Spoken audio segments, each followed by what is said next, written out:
Super star ரஜினிகாந்தோட நடிப்பில் இப்போ Jailer 2 படம் எடுக்கப்பட்டு வருது. இந்த ஜெயிலர் 2 படத்தை நெல்சன் தான் எடுத்துகிட்டு வராரு. தொடர்ந்து இந்த படத்தோட ஷூட்டிங் கொச்சியில் நடைபெற்று வருது.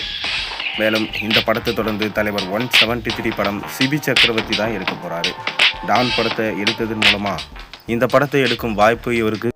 மேலும் தலைவர் 173 படம் 2027 பொங்கலுக்கு ரிலீஸ் ஆகும் என அஃபிஷியல் அனௌன்ஸ்மெண்ட்டோடு தான் இந்த படத்தை எடுத்துகிட்டு வராங்க. அதைத் தொடர்ந்து தலைவர் 174 படம் யாரோட இயக்கத்தில் சூப்பர் ஸ்டார் ரஜினிகாந்த் நடிக்க போகிறாரு.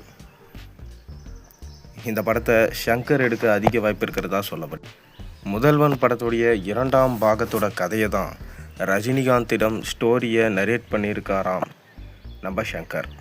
அவர் கடைசியாக எடுத்த இந்தியன் 2வாக இருக்கட்டும், கேம் சேஞ்சராக இருக்கட்டும், 2 படங்களுமே அட்டர் ஃப்ளாப். தொடர்ந்து இந்தியன் 3 பட வேலைகளில் பிஸியாக இருக்கார். இந்த படத்தை எப்படியாச்சும் திரைக்கு கொண்டு வந்துடணும்னு சொல்லிட்டு ரொம்பவே கஷ்டப்பட்டு இதற்கான வேலைகளை பார்த்து கொண்டு இருக்காரு. ஆனாலும் லைக்கா ப்ரொடக்ஷன்ஸ் வெளியே போனதுனால இந்த படத்தை வெளியிடுவதற்கு எந்த நிறுவனமே முன் வரலை. தொடர்ந்து உதயநிதி ஸ்டாலின் தனது ரெட் ஜெயின் மூவிஸ் மூலமாக உதவி செஞ்சால் மட்டும்தான் இந்தியன் 3 படம் திரைக்கு வரும். அதைத் தொடர்ந்து வேல்பாரி அப்படின்ற கனவு படத்தையும் அவர் எடுக்க திட்டமிட்டிருக்காரு. இதற்கிடையில் தான் மம்முட்டி மற்றும் ரஜினிகாந்தை வச்சு மிக பிரம்மாண்டமாக முதல்வன் 2 படத்தை எடுக்க போகிறாரு. ஏன்னா விஜயை வச்சு முதல்வன் 2 படத்தோடைய கதையை பிளான் பண்ணியிருந்தார். ஆனால் கடைசியில் விஜய் அரசியலுக்கு வந்ததுனால அந்த படத்தை எடுக்க முடியலை. தொடர்ந்து ரஜினிகாந்திடம் மற்றும் மம்முட்டியிடம் இந்த கதையை நரேட் பண்ணியிருக்காரு ஷங்கர்.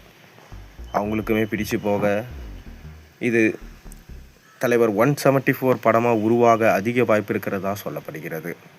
மேலும் இந்த தலைவர் 174 படம் 2028 பொங்கலுக்கு டார்கெட் பண்ணி வரும் எனவும் தகவல்கள் வெளியாகியிருக்கு.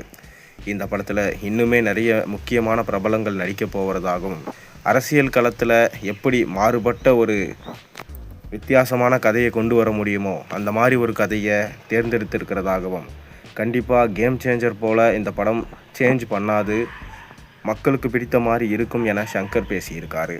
தொடர்ந்து ரஜினிக்குமே இந்த கதை பிடிச்சதுனால ரெடி பண்ண சொல்லியிருக்காராம். பொறுத்திருந்து பார்ப்போம் என்ன தான் பண்ண போகிறாங்கன்னு. நீங்கள் என்ன நினைக்கிறீங்க? உங்கள் கருத்துக்களை மறக்காமல் கீழே கமெண்ட்டில் சொல்லுங்கள். மேலும் சேனலில் போடுற ஒரு வீடியோஸும் பிடிச்சிருந்தால் மறக்காமல் சேனலுக்கு சப்ஸ்கிரைப் பண்ணி லைக் பண்ணுங்கள், பெல் ஐக்கனை ப்ரெஸ் பண்ணுங்கள்.